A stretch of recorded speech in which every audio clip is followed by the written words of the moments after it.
Let's jump right in. Have you ever stopped to think about how a truly global company, one with offices in pretty much every time zone, actually keeps track of all its money? Today we are diving deep into the world of corporate finance to see how they manage billions of dollars without everything just falling into chaos. I mean, just try to picture it. You've got one company with people working from Tokyo to Toronto.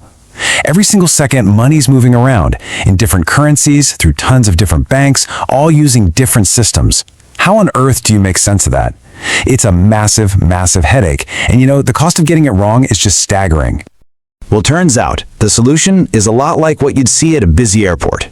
You need a control tower, a single central hub that can see every dollar, every euro, and every yen, and tell it exactly where to go, safely and efficiently. Because without that, you're basically flying blind.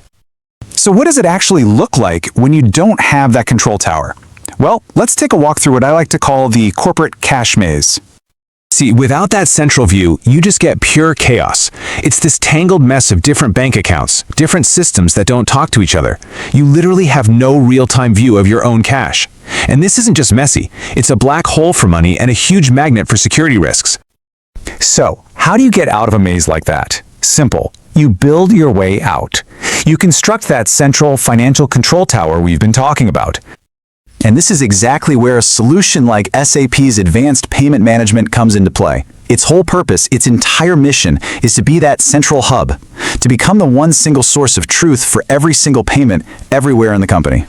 And the changes, well, it's night and day. You go from a world of fragmented, manual processes to something that's unified and completely automated. You go from flying blind to having real-time monitoring. And instead of getting hit with high bank fees, you get optimized cash flow with the pros call liquidity. It really is a complete game changer.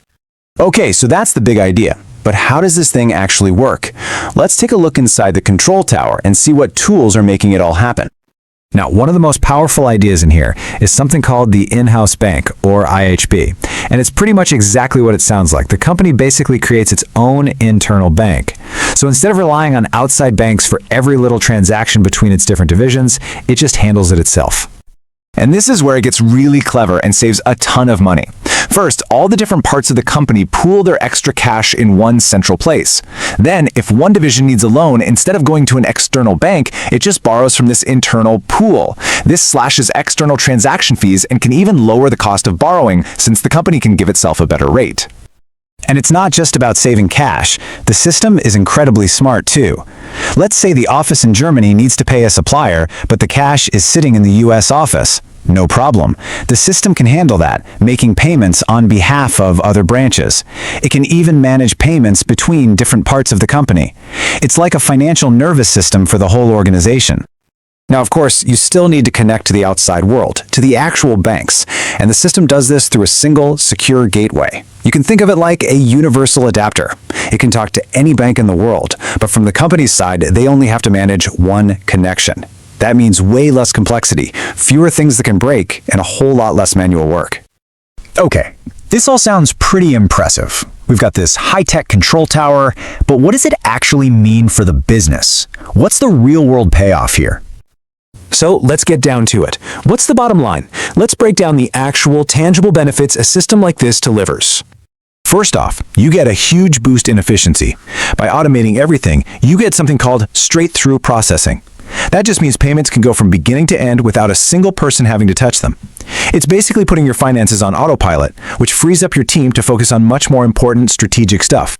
Second, the cost savings are, well, they're massive. By using tools like that in-house bank, companies can slash and, in some cases, totally eliminate the fees they're paying to external banks.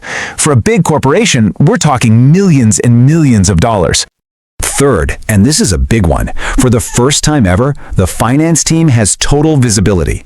They get end-to-end real-time tracking of every single transaction, and that lets them make much smarter decisions and make them a lot faster. And finally, with everything centralized and transparent, it's just so much easier to handle security and compliance. Every payment is monitored, which creates this perfect, clear audit trail. That helps the company stay on the right side of all the rules and regulations. So you see, this is way more than just some fancy software update. It's a fundamental change in how a business operates. It pushes costs down, drives efficiency up, and ultimately, it gives a company total control over its own financial destiny. All right, for our last thought, let's zoom out a little bit and look at what all this means for the bigger picture. The big takeaway here is this: the era of fragmented finance is officially over. For any big organization today, trying to manage money in a decentralized, chaotic way isn't just inefficient anymore. It's a serious liability. Centralization isn't just some cool trend, it really is the future. And that leaves us with one last question to chew on. If this kind of central control tower is the future for the world's biggest companies, what could we learn from that for our own lives? What would a financial control tower for your own money even look like? Let's talk about a